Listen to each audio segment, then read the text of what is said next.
Okay, good afternoon. Welcome to the Consumer Protection and Commerce Committee, February 23rd, Wednesday agenda, this 2 p.m. We're grateful to have all of you here today to discuss these important issues as we work towards our final deadline with crossover in mind. If this is your first time testifying before the Consumer Protection and Commerce Committee, welcome. And I just wanted to go over a few housekeeping rules that will help us with our proceedings today. One, if you can ensure that you are named and labeled in accordance with what you're testifying under, that helps us to be able to spotlight you when you're testifying, and it helps to ensure the smoothness of our proceedings. Additionally, if you can keep yourself muted until you're called upon, that's also helpful to ensuring that we can hear whoever is testifying.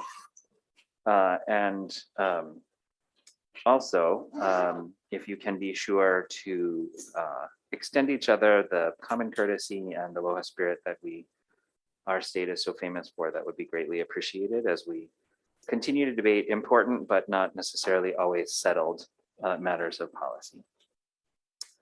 Also, I knew I was forgetting something. We do have a 2-minute time limit in the Consumer Protection and Commerce Committee. So at about 2 minutes, I will ask you to start to summarize if your testimony. That also ensures that we can keep a lot of these bills moving for discussion. With that, we'll commence with our first agenda item, HB 1596. This is relating to transportation network companies, and this makes permanent our TNC insurance requirements. On HB 1596, we have the Department of Transportation and support.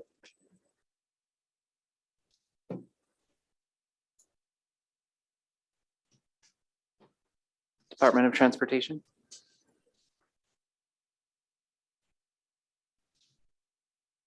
Okay, I'm sorry, we don't have a Department of Transportation. Hawaii Insurers Council in support. Good afternoon, Chair Johansson, Vice Chair Kitagawa, and members of the committee. Allison Uyoka for Hawaii Insurers Council will stand on our testimony in support of the bill. Thank you. Thank you very much, Allison. We also have Uber Technologies, Bob Toyofuku in support. Thank you, Mr. Chairman and members. We're in support of this bill.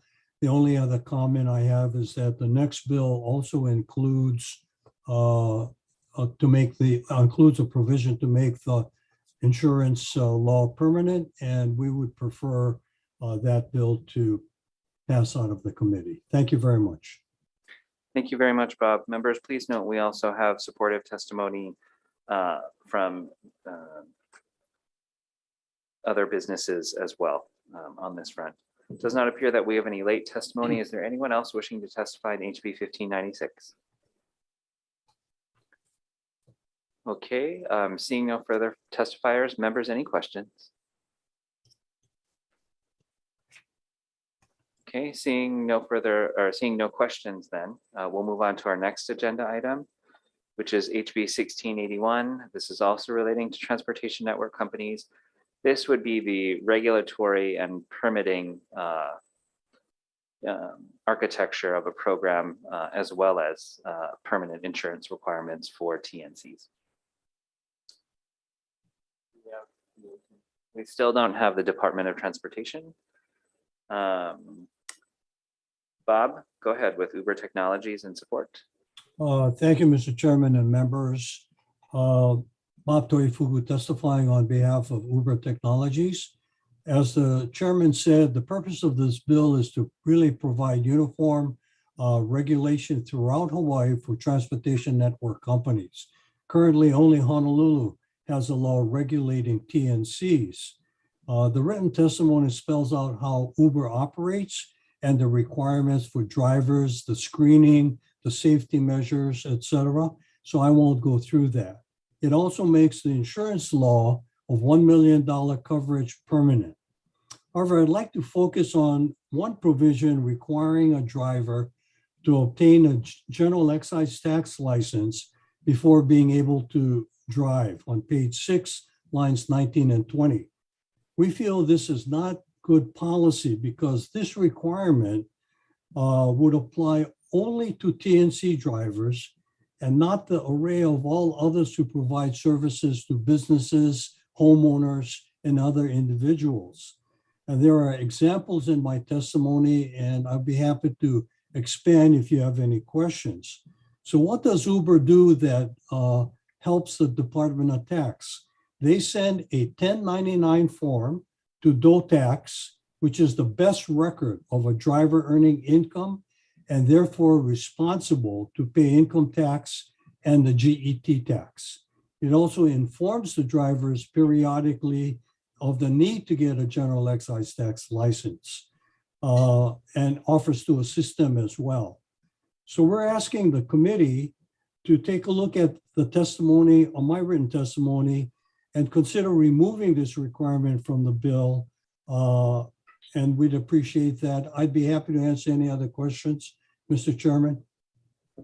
Thank you. Thank you very much. Thank you very much, Bob. We also have Allison Ueoko with the Hawaii Insurers Council in support.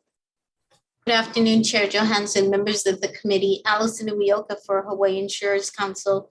This bill and the prior bill contain insurance provisions for TNCs to make them permanent, and whatever vehicle is appropriate, we think that the insurance parts at least should be made permanent. Thank you. Thank you. Members, please note we also have supportive testimony from additional businesses, as well as an oppositional testimony from an association on HB 1681. We do not show any late testimony. Is there anyone else wishing to testify on HB 1681? Okay, seeing no additional testifiers, members, any questions? Okay, seeing no questions, then we'll move on to our next agenda item. HB 1411, this is relating to the registration of vehicles, and it requires that the transferees and transferor's address to be provided on the certificate of ownership when the title to a motor vehicle is transferred. It also clarifies that the signature of the transferee and the signature of the transferor each serve as an attestation by the respective party as to the validity of the information on the certificate of ownership. Specifies that providing false or fraudulent information subjects a party to penalties. Let's see. Do you have anyone? So members, please note we have numerous governmental agencies and individuals testifying in support of this measure. However, no one is here to testify. So unfortunately, members, we do not have anyone to ask questions of on HB 1411. So with that, we'll move on to our next agenda item, HB 1545, relating to noise pollution. This requires the Department of Health to adopt rules for the control, prevention, and abatement of noise pollution emitted by vehicles in the state, prohibits the use, ownership, and sale of exclusively loud vehicles. Our first testifier on HB 1545 is the Department of Health, offering comments. Aloha, Chair and Vice Chair and committee members. I'm Tom Lilakis. I'm with the Department of Health's Indoor and Radiological Health Branch. We offer some comments on our written testimony as submitted. I'd just like to let you folks know that vehicular noise surveys by the Department of Health were discontinued in 2000 when HAR, Hawaii Administrative Rules, Chapter 42, which were vehicular noise control rules for Oahu, was repealed by Act 283 by the 2000 legislature, basically due to the limited success rate in enforcement. It's just hard to catch a speeding vehicle or a moving vehicle for that matter without the police department's assistance and that sort of thing. And also just researching some of the other statutes that might better serve this intent. I think HRS chapters 286 deals with regulating ownership, sale of vehicles, registration, as well as safety checks. And also there's a statute in HRS 291, which deals with adding modification of exhaust systems on motor vehicles and mopeds and motorcycles and such. So basically our comments are kind of pointing towards those statutes that might better serve the intent of this measure. And I'll be available for any questions. Mahalo. Thank you very much. We also have offering supportive testimony, the Environmental Caucus of the Democratic Party of Hawaii. Ted Boland. Thank you, Chair Johansson, Vice Chair Kitagawa, and members of the committee. Yes, speaking for the Environmental Caucus of the Democratic Party, Ted Bolin. I don't know if you've seen my written testimony, but I have in there proposed a HD2 amendments. Basically, the logic of this noise bill, which I support very strongly, would also apply to small off-road engines, such as leaf blowers. And so I propose to add to the vehicles several little amendments, just adding small off-road vehicles. Small off-road engines to the vehicles. So I'm available for any questions. I think for those who are being tortured by loud automobiles, we're also being tortured by loud leaf blowers and other lawn and garden equipment. I was nearly unable to testify earlier because of loud noise outside my house. So I urge you to look at these amendments and please pass them as HD2. Thank you very much for the opportunity to testify. And again, I'll be available for questions if any. Thank you, Ted. Members, please note that we also have various testimonies in support of this measure as well. I do not see any late testimony. Is there anyone else wishing to testify in HB 1545? Okay, seeing no further testifiers, members, any questions? Representative Tarnas. Thank you, Chair. I was just question for Department of Health. The idea that was presented by Mr. Bolin about including small off-road engines, lawn, garden equipment. I know we've gotten complaints about those over the years, but are those items something that would fit within 291 or 286? I'm skeptical about that. What's your opinion? Yeah, I don't have a whole lot of knowledge of those other than just looking at the statute themselves and asking our deputy attorney, for some interpretation. And that was the, as far as this bill in particular, that was where we came to the conclusion it might be better served. Like I said, the intent seems like, well, before the year 2000, we did have a rule on vehicular noise. And from what I understand, I wasn't here at the time, but it was very difficult and very costly, time consuming to try and set up, an area and based on complaints or whatnot and try and catch a motorist speeding down. Yeah. So as far as leaf blowers and that sort of thing, we didn't really look at that as far as the intent of this bill. So if we were to consider something about leaf blowers, is that something that you have dealt with and would know where that might fit in, either in your rules or in statute? I can certainly look and talk to our attorney and see where that might fit in for sure. Absolutely. Okay, well, I appreciate it. We may not have time to wait for a response, but I appreciate that you would look into it. It's certainly something that we hear time and time again at the legislature. And I appreciate Mr. Bolin's suggestion. Understood. Thank you. Thank you very much. Back to you, Chair. Thank you. Thank you, Representative Tarnas. Members, any additional questions? Okay, seeing no further questions, then we'll move on to our next agenda item, HB 1623, and this is relating to controlled substances. This expands the prohibition on promoting a controlled substance in, on, or near schools, school vehicles, public parks, and public housing projects or complexes to include group child care centers, group child care homes, public recreation centers, and youth services centers collectively as protected areas.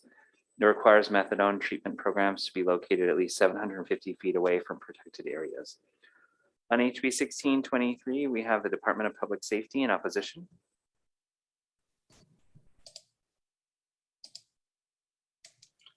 Good afternoon, Chair. Jared Radula, the State Narcotics Enforcement Administrator for the department. The department is in strong opposition to this measure, and we have some very strong feelings about it. Here, this particular proposal applies traditional protected area laws, which were originally designed to create a buffer zone between children and illicit drug activity, illicit drug use, drug trafficking, and drug dealing, and that sort of thing.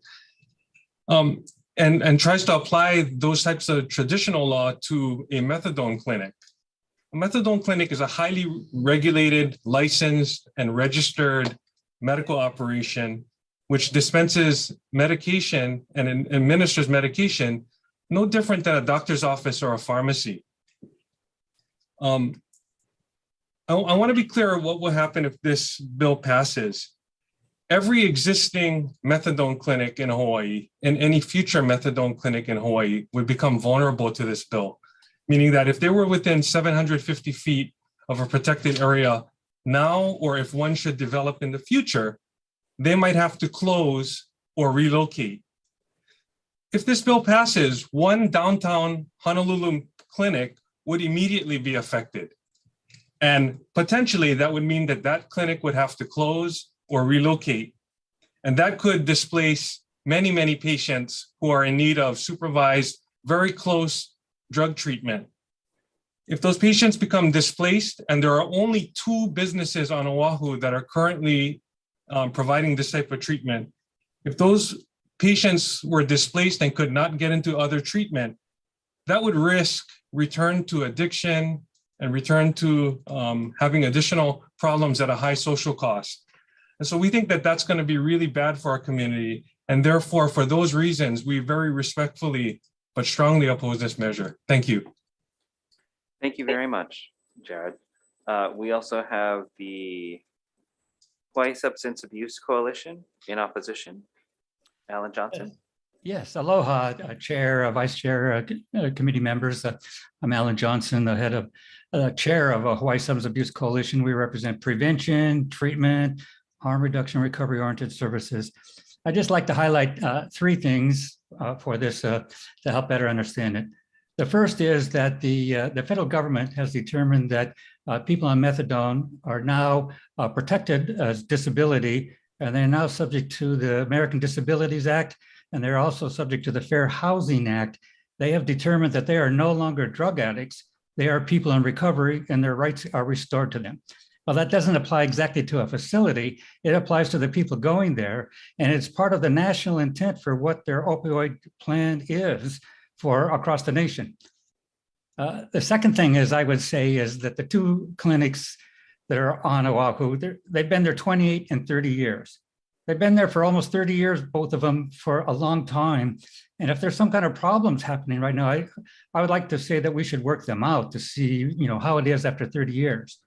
And the third thing, as I say, is what Jared said, is those folks who are going there, I know because we're treatment agencies too, we know that those folks are on their last line of defense. They're staying sober because of their methadone and medications. And if they don't receive that, they're in strategic areas that are heavy with drug use. And that those areas would now have hundreds and hundreds of people returning to drug addiction. And they would be near those schools and those play areas, only they wouldn't be people in recovery, they would be drug addicts. So the problem wouldn't go away, it would get worse. So we urge you to either defer this bill to see if problems could be resolved, or at least to grandfather in these 2 clinics that have been there almost 30 years each. I appreciate the time to talk with you. Aloha. Thank you very much, Alan. We also have Ayman El Dakakni with Champ Clinic in opposition.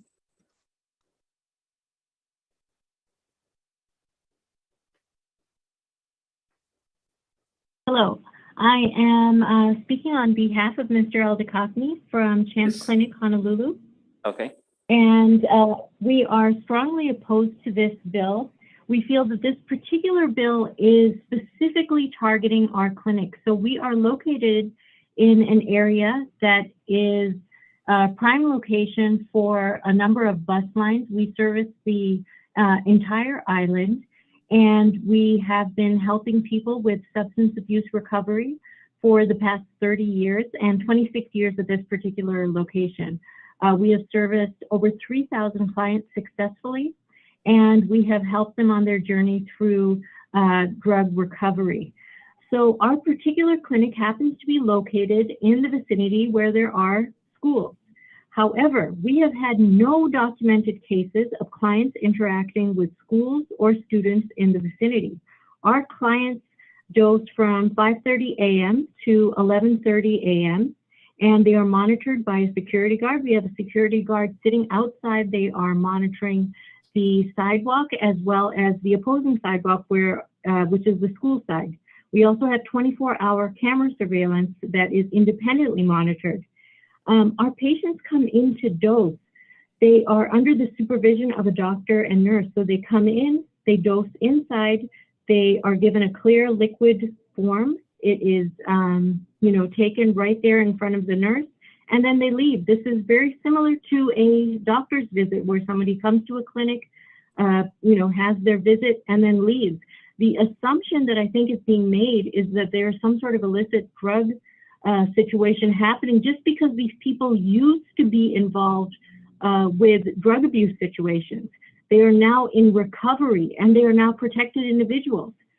So we are opposed to this law because we feel we are specifically being targeted, mainly because there is a lot of development that is occurring in the surrounding areas. Luxury condominiums are being built, and we feel that they are targeting our clientele, under the assumption, the false assumption that there's some sort of association with them, and they are not considering the fact that these people are actually in recovery. So, we are speaking on behalf of the underprivileged citizens that we serve. They don't really have a voice in this particular matter, and they would not be served appropriately if this clinic were to move. Like I said, we are located in a location that many bus lines give them access. Many of our clients are disabled.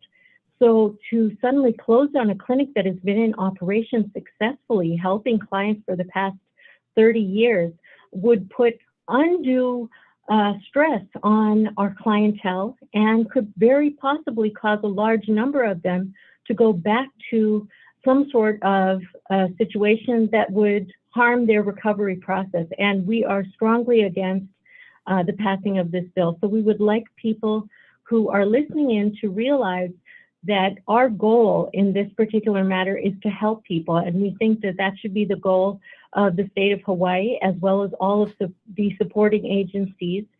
We have support from many agencies, as you heard already in the testimony, who are also opposed to this bill. If you can So start we to seek summarize, that would be helpful. Sure, absolutely. So we just all I wanted to say is that we seek to help these underprivileged citizens and give them a helping hand on their path to recovery. And we are in absolute opposition to this particular bill. Thank you so much. Thank you. We also have Heather Lusk with the Hawaii Health and Harm Reduction Center in opposition. Yes, thank you so much, Chair, Vice Chair, and members of the committee. Heather Lusk with the Hawaii Health and Harm Reduction Center. And we're one of the founders, actually, along with Alan Johnson, Jared Radula, and many others of the Hawaii Opioid Initiative, which has been a public health, public safety response.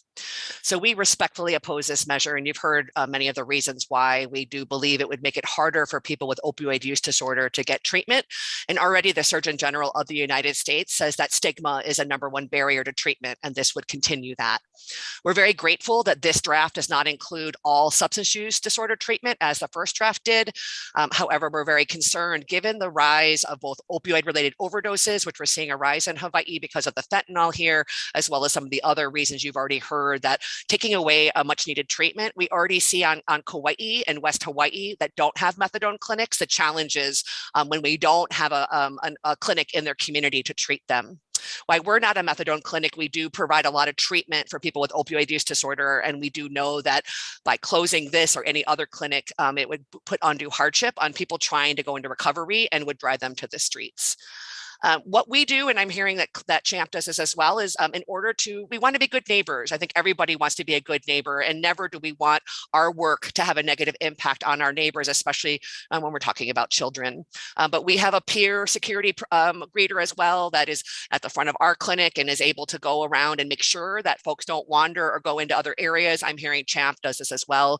So we also agree that we can work on this on a one-on-one level. To codify this into Hawaii revised statute could have long-term implications for people trying to get treatment for their opioid use disorder. Just yesterday, the first ever fentanyl summit in Hawaii was on Hawaii Island. I was blessed to participate, but hearing the stories of how fentanyl is destroying Hawaii Island, we're seeing more of it according to our law enforcement partners. This is the last thing we need to do, is make it harder for people with opioid use disorder to get treatment. Again, we understand the intent and hope that we can work offline to support making it a safe for everybody. Thank you so much for the opportunity to testify. Thank you very much, Heather. We also have Jamie Kahalua with Champ Clinic as well in opposition. Good afternoon, Chair and Vice Chair. As my colleagues have said, I'm kind of just going to reiterate that we are in complete opposition to the Bill 1623, and as it pertained to drug dealers and 750 feet from schools, that was a great thing, but it does now seem that our clinic is being targeted with the amended bill and to add methadone clinics specifically. So here, I'm just going to reiterate a few key factors since most of them have touched on it, but even with our clients and our clientele getting medicine to take home, we are like directly under the watchful eye and in good standing of FDA and CARF. So our clients need to at least have 3 months of clean urinalysis testing, which is observed by the lab tech, and extensive testing is done by one of the most reputable labs in the state of Hawaii. However, it takes years. It takes years of maintaining a sober lifestyle to be able to gain a 6-day prescription of take homes.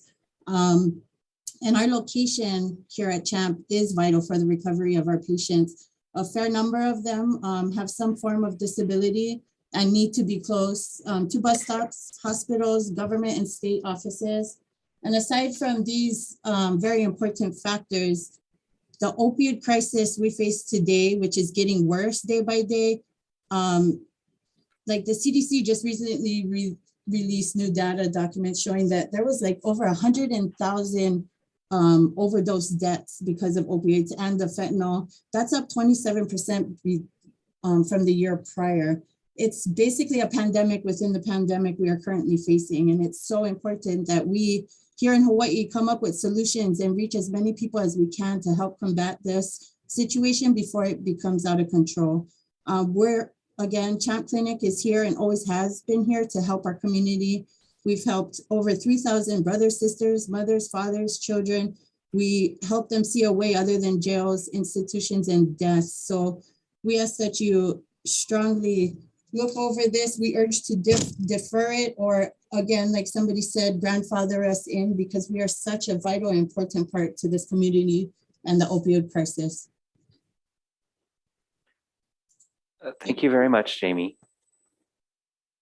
Members, please note that's the extent of our testifiers who provided testimony indicating they'd be available for virtual testimony. We do also have opposition and comments and support on HB 1623. Is there anyone else wishing to testify on HB 1623?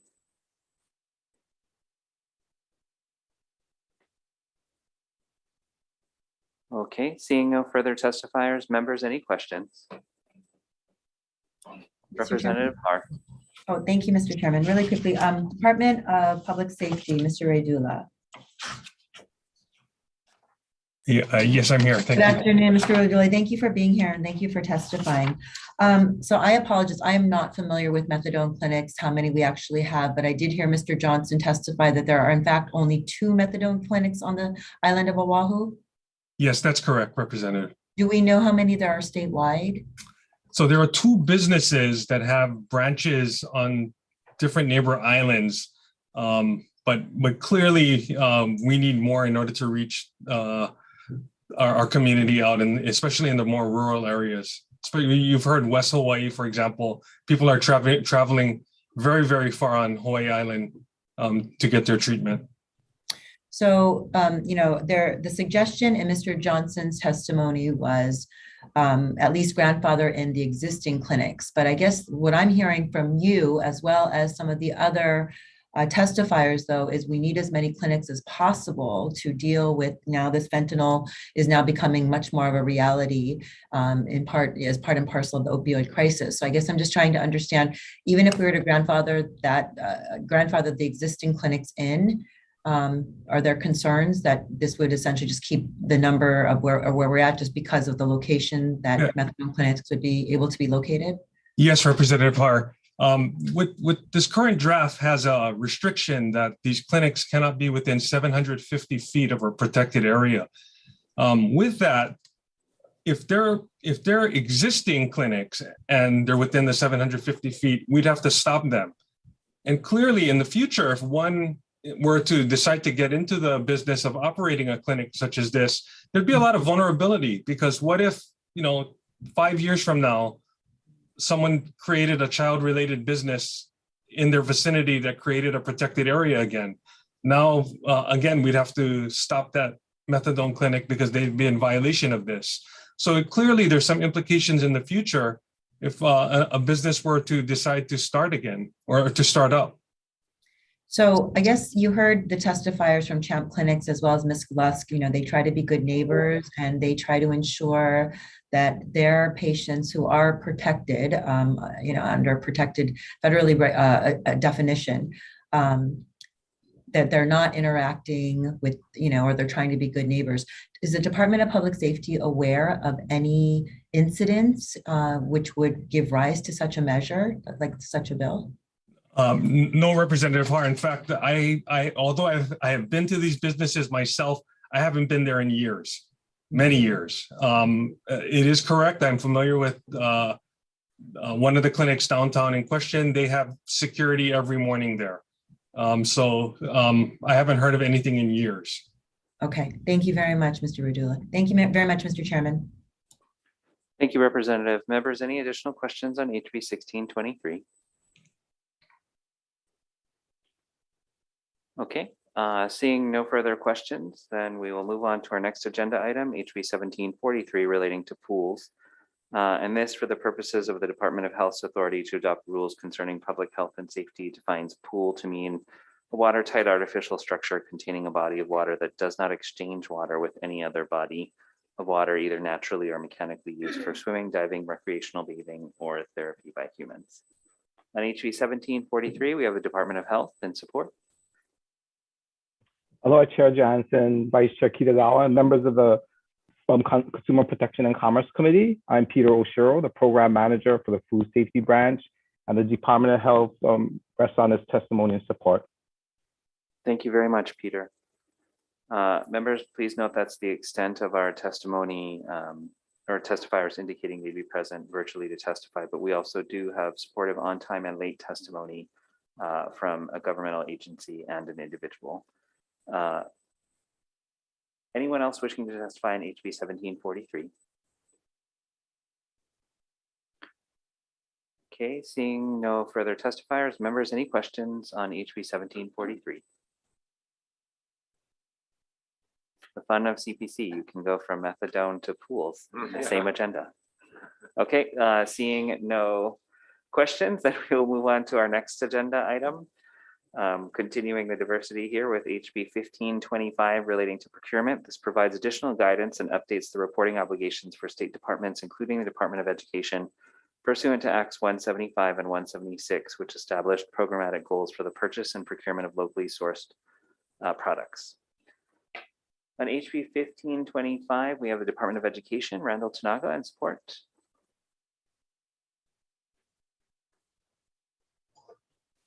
Apologies, Chair. The department, aloha, Randy Tanaka, Department of Education. We stand by our testimony on behalf of Superintendent Hayashi and the department. I'm here to answer any questions should you have any. Thank you. Aloha. Thank you very much, Randy. We also have Kendall Matsuyoshi with the Local Food Coalition in support. Good afternoon, Chair Johansson, Vice Chair Kitagawa, and members of the committee. Kendall Matsuyoshi on behalf of the Local Food Coalition. We will stand on a written testimony in support. Thank you. Thank you very much, Kendall. We have Michael Munikata with Ulupono Initiative in support.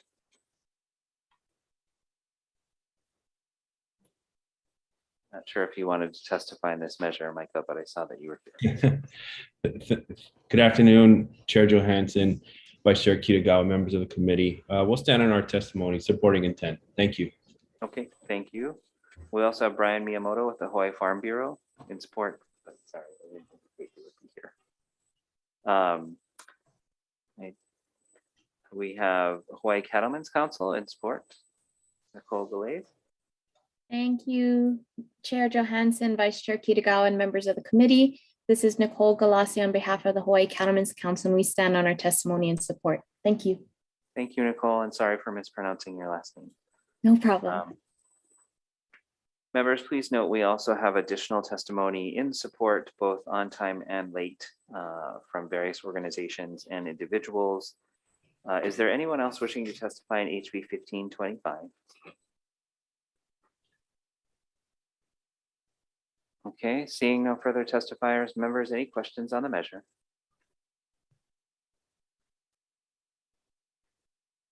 Okay, seeing no questions on the measure, then we'll move on to our next agenda item, HB 1524. This is relating to energy resources, and this amends the definition of petroleum product to mean any product derived from the distillation of crude oil. On HB 1524, we have the Public Utilities Commission in support.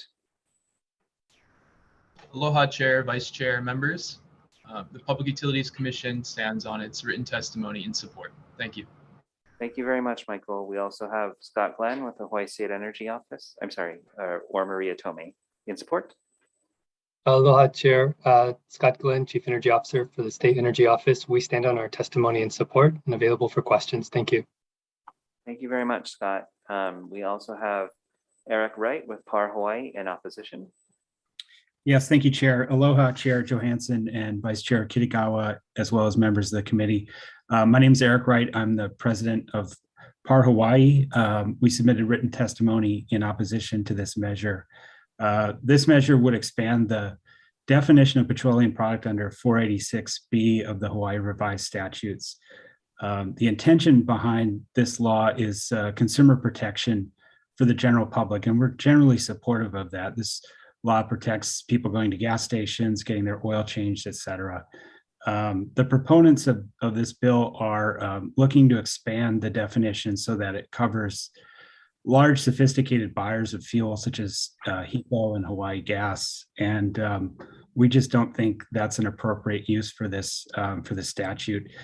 These buyers of fuel are represented by professional negotiators. The contracts are negotiated over the course of several months. They have legal counsel on their side, and in the case of the utility contracts, there's oversight from the Public Utilities Commission, as well as interveners that participate in that process. So we don't think this extra layer of protection is advisable or warranted. I would further very respectfully suggest that the supporting testimony hasn't clearly articulated a problem or really how this bill would address that problem. So I'll stop there and happy to answer any questions you may have. Thank you very much, Eric. Members, please note we have individual testimony in opposition on this measure as well. Is there anyone else wishing to testify in HB 1524? Okay, seeing no further testifiers, members, any questions on HB 1524?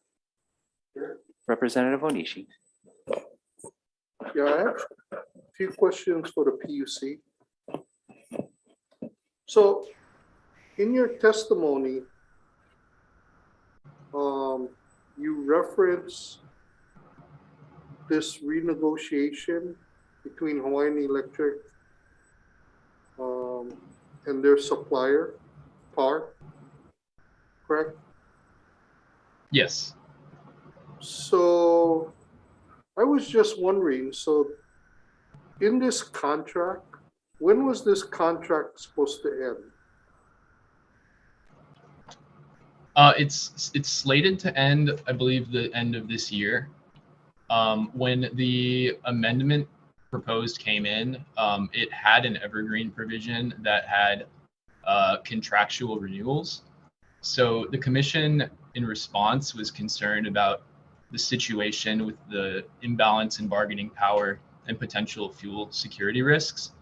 So it was approved out of necessity, but there were a number of conditions imposed, one of which being removal of that evergreen provision, as well as the requirement for the utility to update its planning and do more comprehensive preparation of things like alternatives and such. So the goal is that imbalance in negotiating power or potential for fuel supply risks would be alleviated.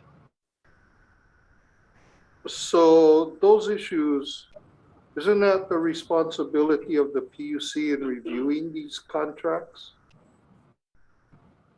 Yes, the commission does have oversight. So why do you need this bill? I would say it's more of a benefit that could be had if these products are contained in this section of statute. Then the PUC would be referring violations of unfair trade practices, false advertisement, restrictions of supply, and matters like that to the Attorney General. So it's an additional safeguard that could help to balance the scales and make sure that there's no risk of fuel security issues. So it's basically an extra measure on top of what the commission is currently working with the utility on to resolve the issue. So did you ask the Attorney General to chime in on this bill and to reiterate your point that this would allow them to follow up on illegal practices? We haven't. We can do that though. But from our perspective, it would be beneficial in executing the duties of the commission. So you could have just denied the renegotiated contract, correct? Yes, but in that case, it was determined that there was a significant risk that the fuel PAR basically said that they might leave the state or terminate the contract if the amendment wasn't approved. And in that case, the commission and the consumer advocate both found that there was a risk of not being able to procure the necessary fuel or to do it on short notice at an affordable price. So there could have been consequences to ratepayers. So PAR would have legal rights in the contract to just terminate the contract? I believe so, at the very least, to not renew. I'm sorry, based on the PUC's assessment of the contract. Well, the idea is to make it so that's no longer the case. But we also don't want to be in a situation where we have no other source of fuel and the alternatives aren't ready to go. Well, I mean, don't we already have no alternative to fuel? Oh, sorry, please repeat that. I said, don't we already have no alternative to other sources of fuel? Well, they're all, I mean, we're moving towards renewable energy. So the idea is to continue developing alternatives in that sense. But for the specific type of fuel, the low sulfur fuel oil, essentially there wasn't enough planning done by the utility, the commission found, to make sure that there was an adequate replacement, either of the same source or of alternatives. So in the conditions of approval, the commission directed Hawaiian Electric to update its fuel master's plan, as well as work with the state energy office on a common operating picture, so that there's a more comprehensive plan and preparation of what this transition will look like and how we can make sure that the fuel supply is more steady and that there won't be any sudden negotiating issues or impacts to ratepayers if this kind of situation were to come up. So let me ask you, how come this issue didn't come up when this original contract was established by the PUC?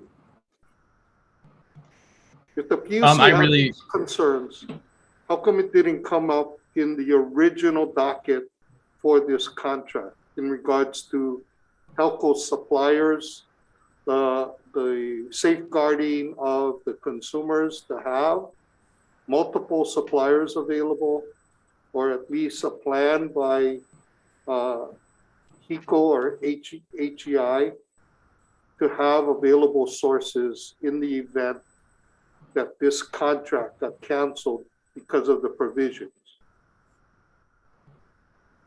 Right, I agree. It should have been, ideally it would have been prepared, but going forward, I think that there's a solid framework in place to fix the issue. So this bill's not needed if you guys have already addressed this issue? Well, I think it could very well be beneficial, needed and beneficial. I think that it's another layer on top of what the commission is already doing from more of an enforcement lens, from a consumer protection lens, that could be helpful in making sure that there's teeth behind consumer protection issues. How come the consumer advocate didn't, have you guys asked the consumer advocate to chime in on this issue? Not on this specific bill. They were active in the proceeding though, in helping to form the conditions of approval and also analyzing the fuel security risks. Okay, thank you, Chair. Thank you, Representative. Members, any additional questions? Representative Morikawa. Thank you, Chair. I think my concern is in changing a definition to such a broad definition. So my question might be to Eric, maybe Eric Wright? From PAR, is he still here? Yes, he is. I'm here. If we change this definition, what could happen? Yeah, the problem that I see with it is the statute is very vague. It uses the word any many times, and so it's vague. It's very broad, and it also has pretty stiff penalties. He got locked.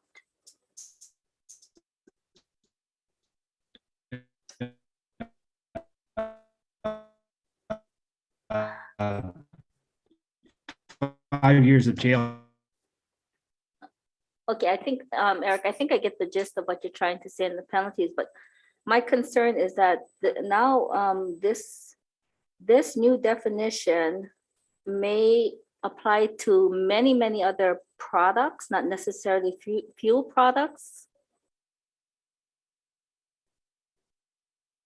Or maybe PUC could help me with that.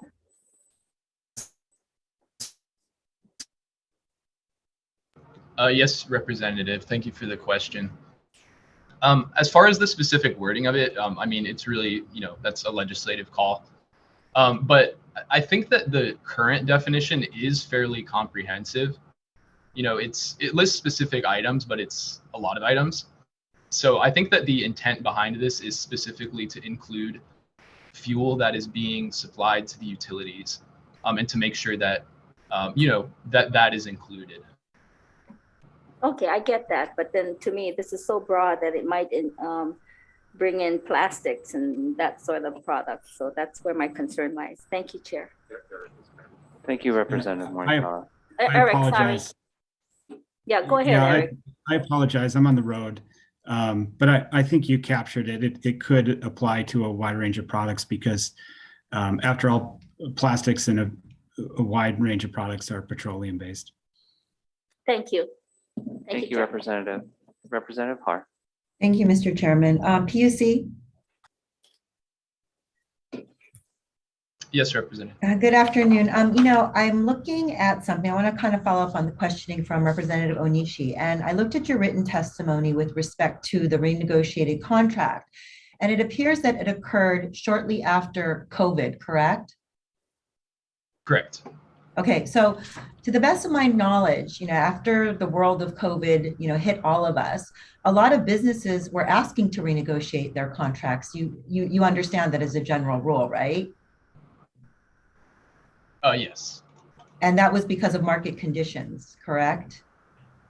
So let's just say, for example, the airline industry shut down, and so jet fuel wasn't needed anymore because people weren't traveling. They weren't able to go interstate commerce or globally because everything was shut down. So there was just obviously, and even, when you're talking about landlords and tenants, I mean, people weren't able, everybody lost their jobs. So they asked to renegotiate their contracts, commercial contracts. So wasn't this just a result of the pandemic? They asked to renegotiate their contract? That could be part of the justification, but I still think in any case, you want to make sure that there are options available and that, you know, a vital source for essential services is protected, and that, you know, there are alternatives ready, and they've been thoroughly assessed. So I think that's the crux of it is, you know, regardless of the justification, if it's going to fall to ratepayers, you want to make sure that the due diligence is done and that they're protected. I agree. That's the whole point of consumer protection. But I think in your written testimony, I found something that was really interesting. When you guys say the commission found there was not any other feasible, readily available source of low sulfur fuel oil that was equal or cheaper in cost than the terms in the amended contract. So really, HECO had nowhere else to go. I mean, they got the best price at the end of the day, didn't they? Isn't that in the interest of the consumer? They got the lowest, and there was no other place they could get an equal or lower, cheaper cost for low sulfur fuel oil. So by your own admission, they got the fair market value price. Well, it's possible that over time you could develop alternatives either in the same fuel source or in Right, another. but I'm talking about this contract, this particular amended, the renegotiated contract. I'm talking about at that point in time, given where we were in the pandemic, it seems as if that was pretty much the only source for HECO. And so if that was the case, they did in fact get fair terms. That was fair market value of what was happening in the world.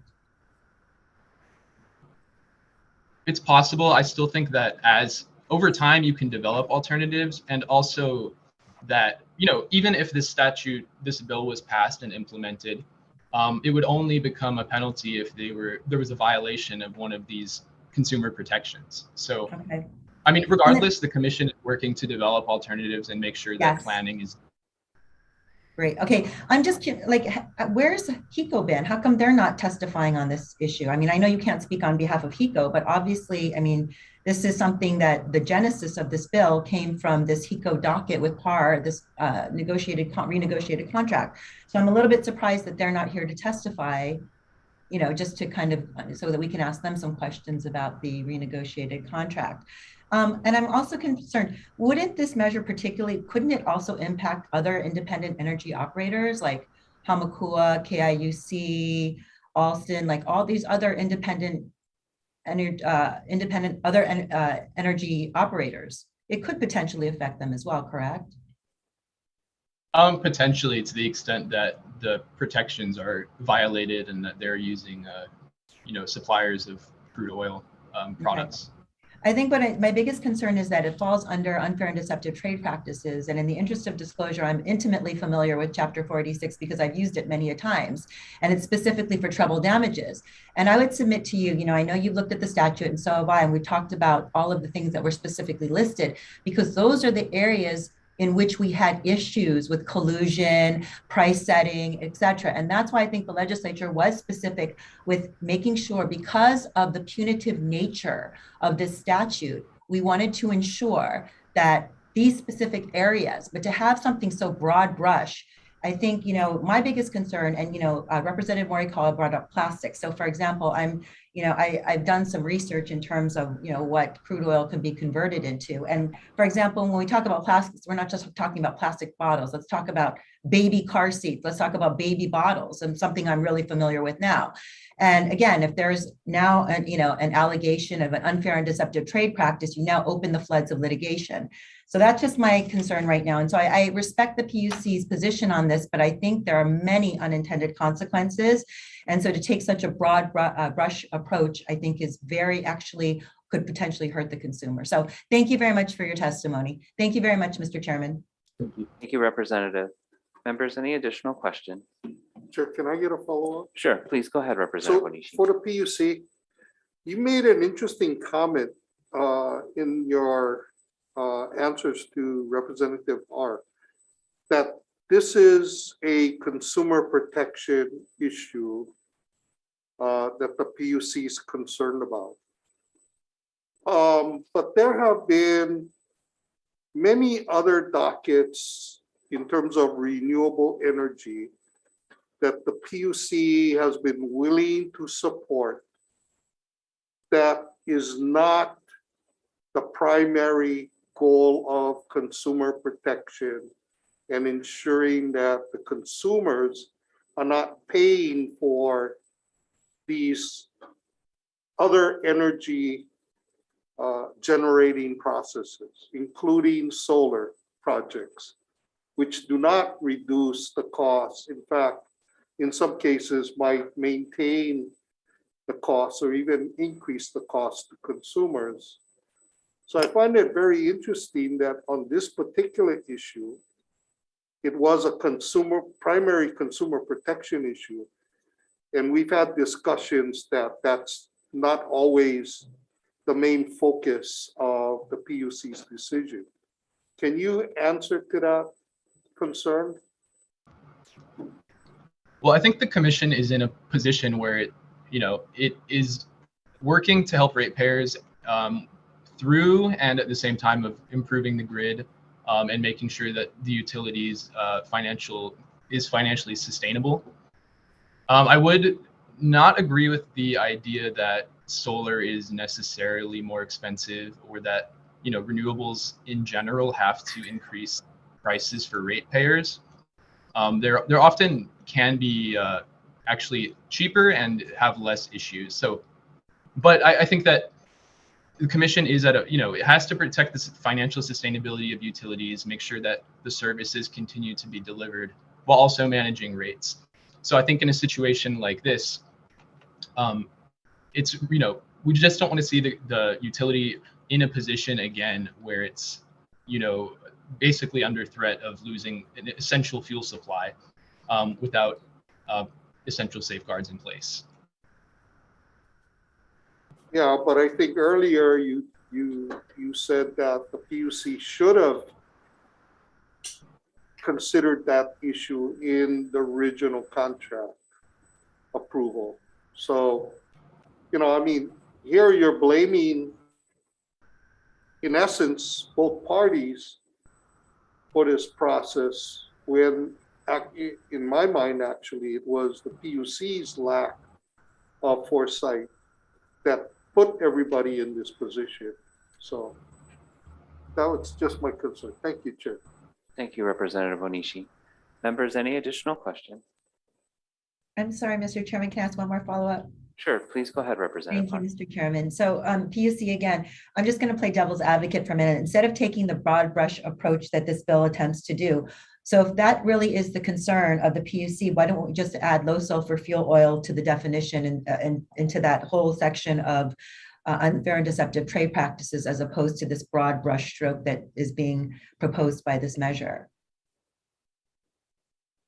I think that could be a solution if the committee finds that appropriate. I can't speak for the author of the measure as to whether that's consistent with the intent, but to the extent that it is, I think it's an option for sure.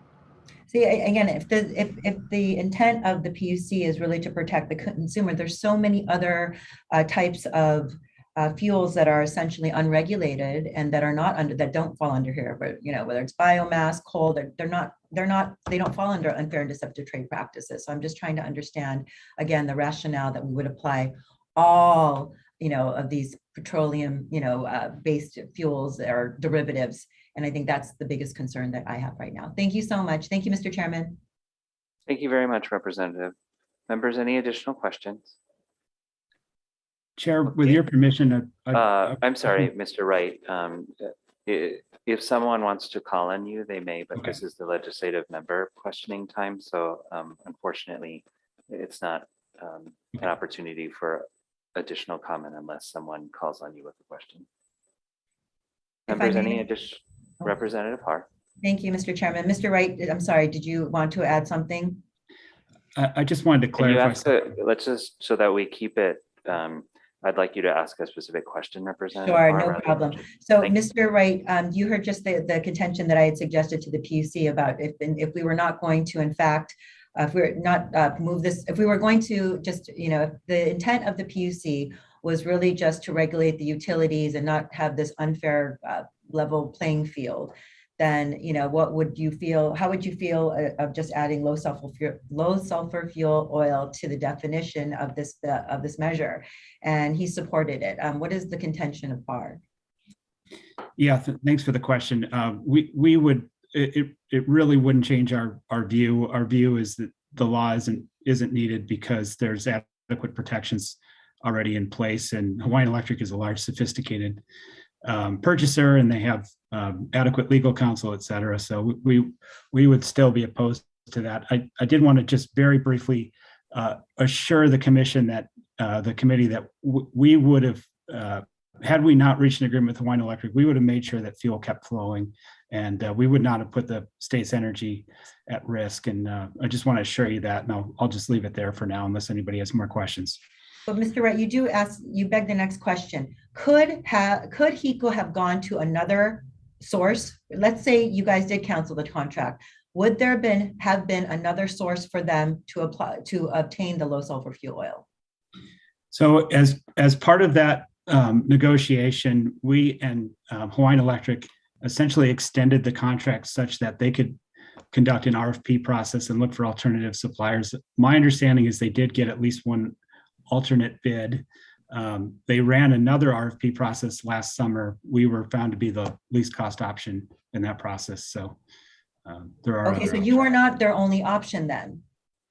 That's my understanding. Okay, thank you very much, Mr. Wright. Thank you, Mr. Chairman. Thank you, Representative. Members, any additional questions on HB 1524? Okay, seeing no further questions, then we'll move on to our next agenda item, HB 1642.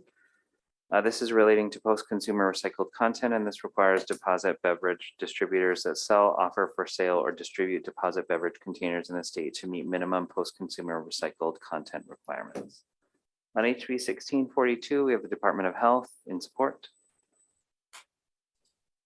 Good afternoon, Chair Johansson and Vice Chair Kitagawa. My name is Michael Burke. I'm with the Department of Health's Office of Solid Waste Management.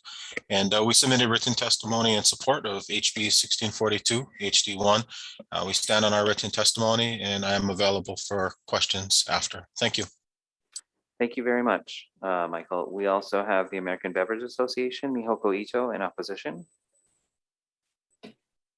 Good afternoon, Chair, Vice Chair, members of the committee. Mihoko Ito on behalf of the American Beverage Association. The beverage industry does support the concept of increasing post-consumer recycled content in beverage containers. And in fact, many of the companies are working on their own to increase their recycled content and internal goals in the coming years. But our concern with this measure is that it imposes a statewide mandate to use recycled content and doesn't necessarily address the issues of insufficient supply of recycled material. And that is currently the case with recycled PET, which is used to make plastic beverage containers. We just note that the supply chain is not structured to serve just one state, and we're concerned that this bill doesn't account for the realities of a diverse and globalized supply chain. Appreciate the opportunity to testify and happy to answer any questions. Thank you. Thank you very much, Mihoko. Members, please note that we also have supportive and opposition testimony, as well as comments on this measure, but no other testifier wishing to testify virtually. Is there anyone else wishing to testify in HB 1642?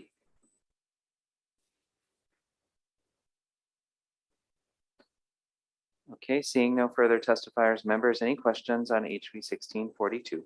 Yep, Chair. Representative Onishi. Department of Health. Yes, sir. So, Mr. Burke, in your testimony, or the department's testimony, you said the current redemption is at 58% of the, I guess, sold plastic bottles in the state. Yes, sir. That was for fiscal year 21. The number of approximately 376 million plastic bottles were either manufactured in the state or imported into the state. And of those 376 million plastic containers, 218 million were redeemed at local redemption centers for recycling. And so that approximates, that ends up approximating about 58%. So is the department aware of the current science in terms of using recyclable plastics in the production of single-use plastic containers? Where, in other words, where are we at in terms of this technology and this use? To be able to use recycled plastic, it's possible. In fact, there are more niche companies that already do produce plastic beverage containers that have recycled content, up to 50% recycled content. It's more a matter of supply. And so to the American Beverage Association's testimony, right now, there isn't any law here in Hawaii. And so the concern is that, the plastic containers that are being collected and then shipped to the mainland for recycling just aren't available then to be used in the manufacture of new plastic containers with recycled content. But, and if we were all alone, if Hawaii were to try to implement this law on its own, I really don't think it would work. But California and Washington State have both already enacted similar statutes. And so we think that by piggybacking onto these huge, markets and huge economies, that the availability of feedstock and the ability to implement, especially with a modest goal of 15%, is achievable. So, but you're not aware of what the current technology is in terms of the amount of recycled plastics in current containers? No, we do not have a current idea of. Are you familiar with the current laws in other states? When you say comparable, are the yes, timeframes the same? Are the requirements the same? This bill's language is similar. The goals are similar to the state of California's, except for the fact that Hawaii has a longer implementation date. I think that if I'm not mistaken, California's is supposed to implement their 15% goal within the next year or two. But my understanding is that this bill was drafted with California's bill in mind. So my concern, as you heard in the previous bill, is how would it affect consumers, this requirement? Do you think there would be zero effect on the cost of product to implement this? I think if we were to do this on our own, there would definitely be an impact.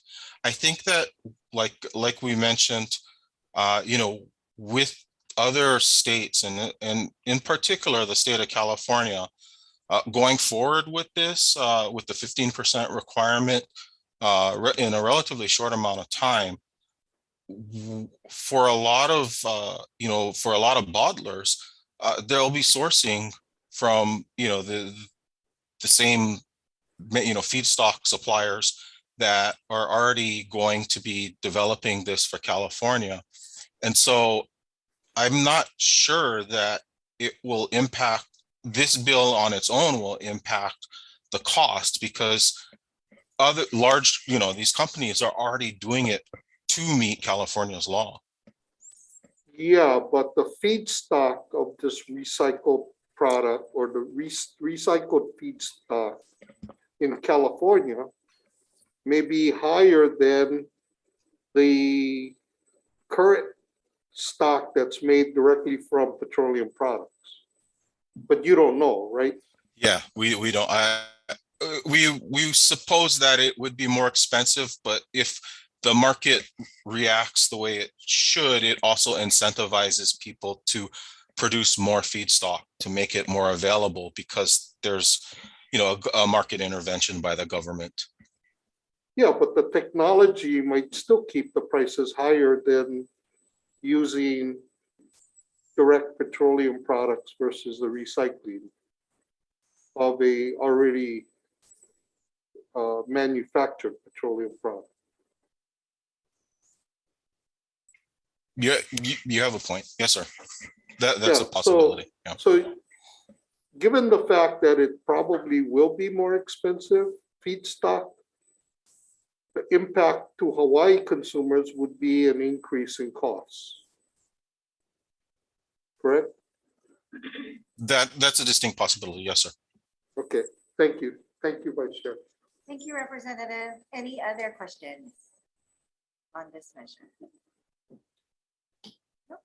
Okay, seeing no questions, we'll move on to our next and final bill, HB 2089. This is relating to renewable portfolio standards, amends the definition of renewable portfolio standard to be a percentage of electrical energy generation rather than sales, excluding customer-cited fossil fuel generation, expands the events or circumstances that are beyond an electric utility company's reasonable control to include non-renewable energy generated by electric generation facilities over or of which the electric utility does not have direct control or ownership.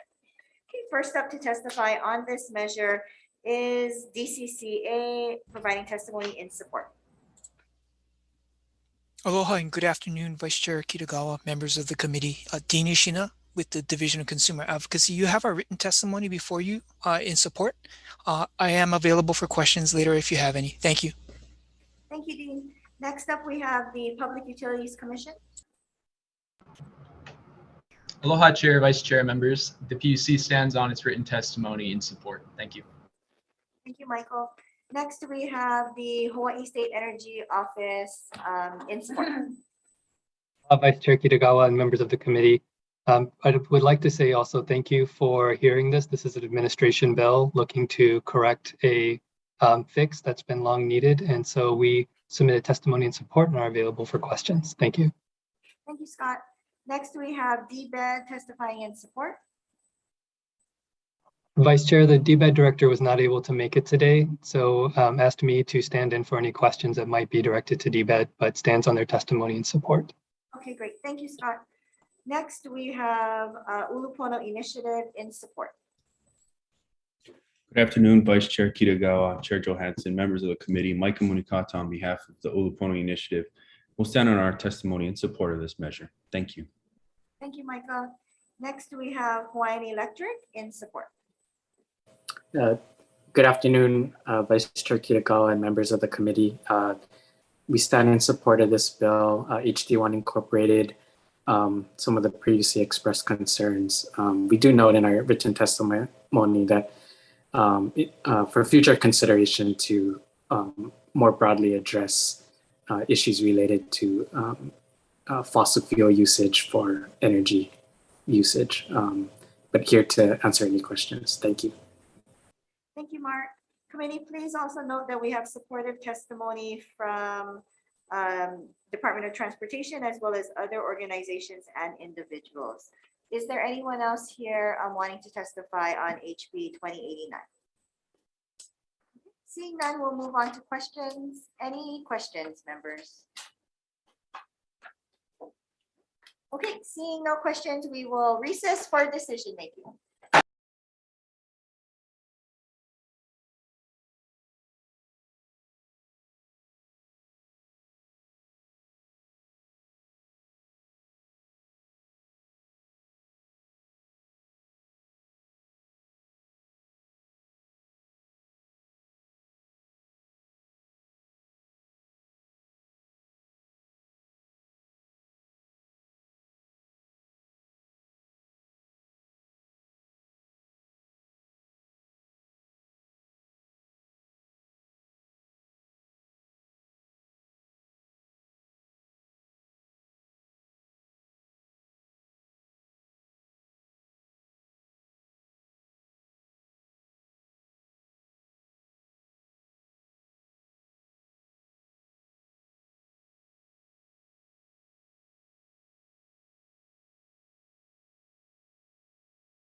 Reconvening the 2 p.m. agenda for the Consumer Protection and Commerce Committee for decision-making. Thank you to our public for being here, and thank you to the members as well on these very important bills today.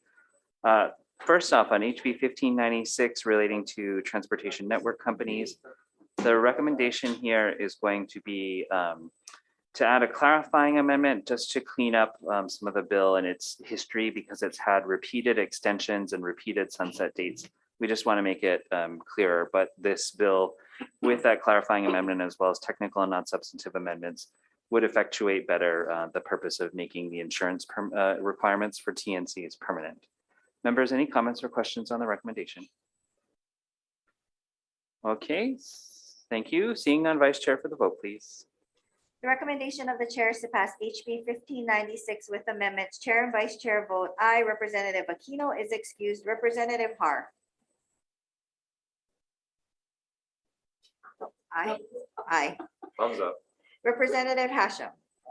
Representative Kong. Aye. Representative Mizuno. Aye. Representative Morikawa. Aye. Representative Onishi. Aye. Representative Tarnith. Aye. Representative Matsumoto. Aye. Chair, your recommendation is adopted. Thank you. Thank you, members. Next on HB 1681 relating to transportation network companies. This is both the regulatory structure as well as the permanent insurance requirements. On HB 1681, the recommendation is going to be to pass with amendments. There's a few amendments, including on page 8, line 4, it references some of the disqualifying traits for being a TNC driver. And it says attempting to evade the police, but that category does not exist in the penal code. So we're going to be amending, and this is with the concurrence of the transportation chair, we're going to be amending attempting to evade the police with resisting arrest and resisting or resisting in order to stop a motor vehicle, because that better comports with penal code language. And it helps us to clean up this bill while still accomplishing the intent, I think, of the underlying measure in its language. On page 9, for the non-discrimination and accessibility section, which is lines 10 through 7, also adding ancestry and gender identity expression to better conform to our public accommodation statutes, because those terms are probably inadvertently missing in the non-discrimination section. Although I'm particularly partial to it, I don't want to necessarily be unfair in imposing it on just one industry. So I'll also be recommending that we delete the collection provision of a general excise tax license. However, I will note that if I find out other industries are having to collect proof of a general excise tax license, this provision may be restored. But for now, since it seems as though it would just be on TNCs, I'm going to recommend that we delete that provision for an operator. I'd also like to give the Department of Transportation rulemaking authority pursuant to Chapter 91, so that as they establish this permit program, they also have the ability to potentially codify additional things needed to effectuate the intent of this bill, as well as technical and non-substantive amendments. Sorry, members, I realize that's a lot, but I think we've seen this bill year after year, and with an eye toward trying to get it across the finish line, I wanted to make some of these changes. Members, any comments or questions on the recommendation? Okay, seeing no comments or questions, Vice Chair for the vote, please. The recommendation of the chair is to pass HB 1681 HD1 with amendments. Noting the excused absence of Representative Aquino, who will be noted excused for the rest of this agenda, are there any reservations? Are there any noes? Chair, your recommendation is adopted. Thank you, members. Next on HB 1411 relating to the registration of vehicles. Here the recommendation with both the concurrence of the transportation chair as well as the author is to do a clarifying amendment. The bill currently references penalties in its language, but the section that it references has multiple penalties. So it's the intent of the author for the penalty to just be a fine. So we'll clarify that it's only the fine penalty as opposed to the penalty that includes imprisonment as well. So recommendation on HB 1411 is with that amendment. Let me just make sure. Yep, with just that amendment. Members, any comments or questions on the recommendation? Okay, seeing none, Vice Chair for the vote, please. The recommendation of the chair is to pass HB 1411 HD1 with amendments. Are there any reservations? Are there any noes? Chair, your recommendation is adopted.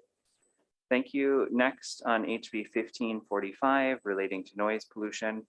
Although I think this is well intended, I do appreciate the Department of Health's testimony that there's a lot of vehicular noise statutes that they reference in their testimony that may already sort of encompass the intent of this measure.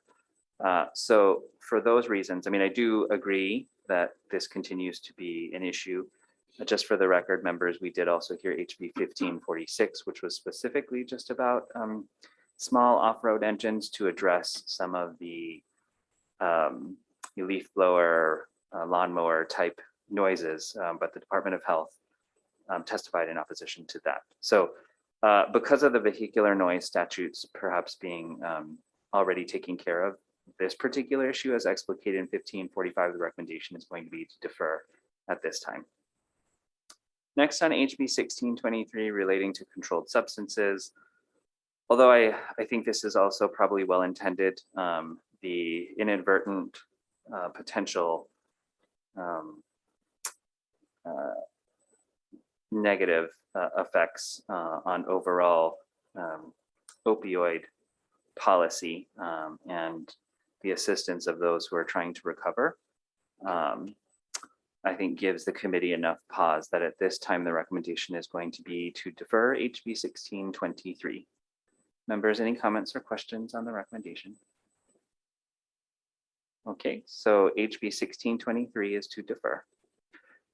HB 1743 relating to pools, the recommendation here will be to pass this measure as is. Members, any comments or questions? Okay, seeing none, Vice Chair for the vote, please. The recommendation of the chair is to pass HB 1743 HD1 as is. Are there any reservations? Are there any noes? Chair, your recommendation is adopted.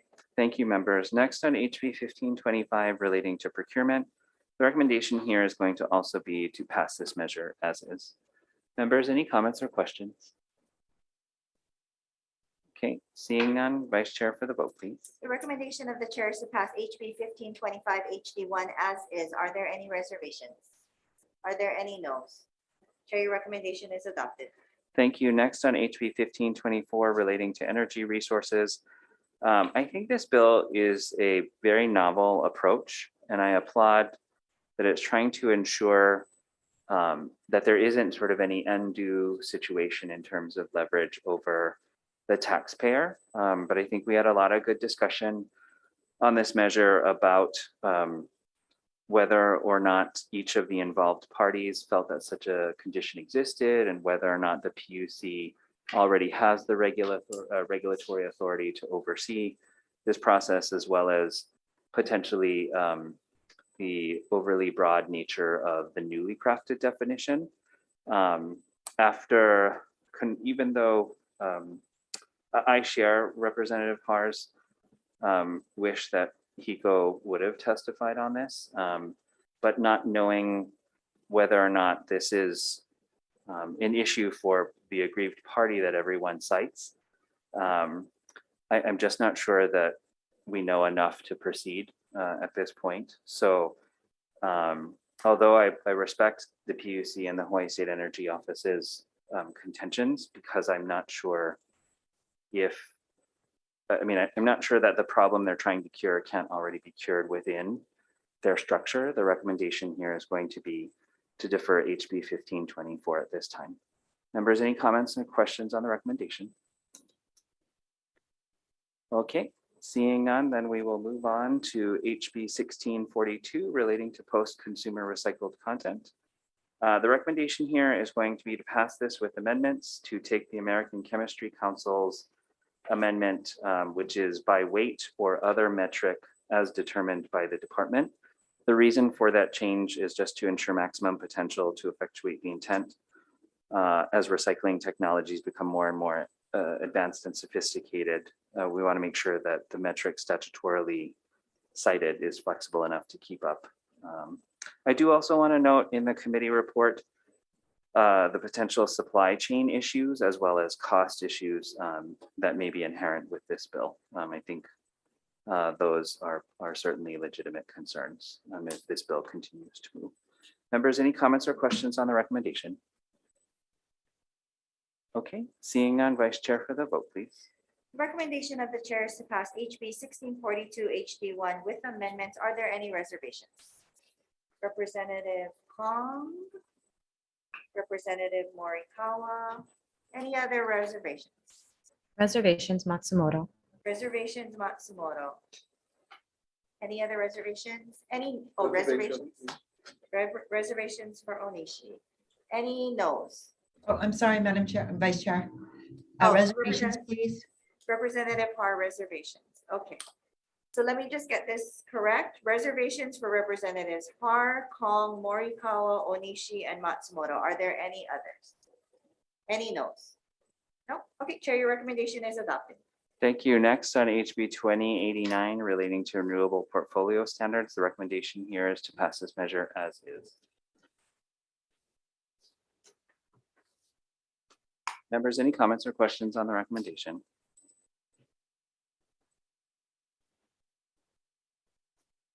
Okay, seeing none, Vice Chair for the vote, please.